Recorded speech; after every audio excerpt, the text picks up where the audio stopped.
Hai Sobat Pilar, kembali lagi di channel kami. Proses pendirian sebuah perseroan terbatas, PT, melibatkan beberapa langkah yang harus diikuti. Yuk, kita simak langkah-langkah umum yang terlibat dalam pendirian PT di Indonesia. Penyusunan akta pendirian.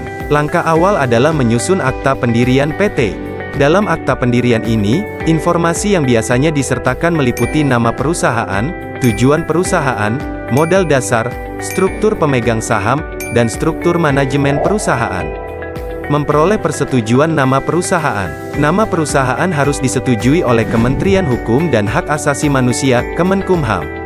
Proses ini melibatkan pengecekan keberadaan nama yang diusulkan agar tidak bentrok dengan nama perusahaan lain yang sudah ada. Pembayaran modal dasar. Modal dasar perusahaan harus disetor ke bank sesuai dengan persyaratan minimum yang ditetapkan oleh undang-undang.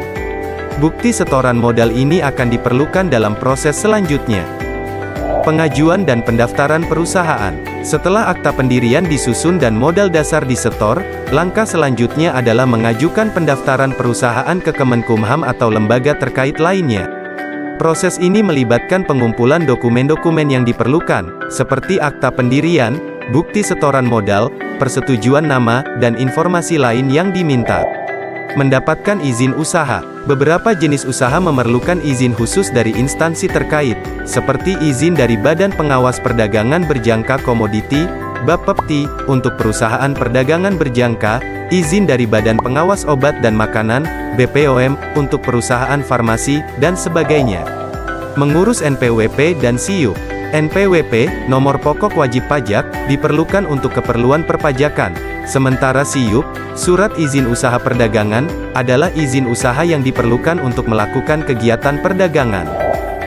Mendaftarkan karyawan ke BPJS Ketenagakerjaan dan BPJS Kesehatan.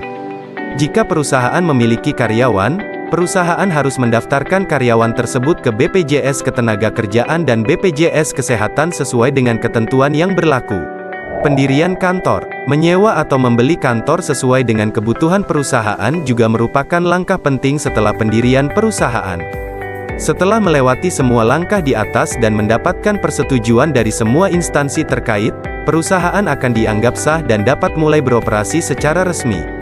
Penting untuk dicatat bahwa proses pendirian PT dapat sedikit bervariasi tergantung pada yurisdiksi di mana perusahaan tersebut didirikan dan jenis usahanya. Sebaiknya juga berkonsultasi dengan profesional hukum atau akuntan yang berpengalaman untuk memastikan bahwa semua persyaratan hukum terpenuhi. Bangun bisnis kamu, dan legalitaskan bersama Pilar ya. Jangan lupa subscribe, like dan komen untuk info menarik selanjutnya.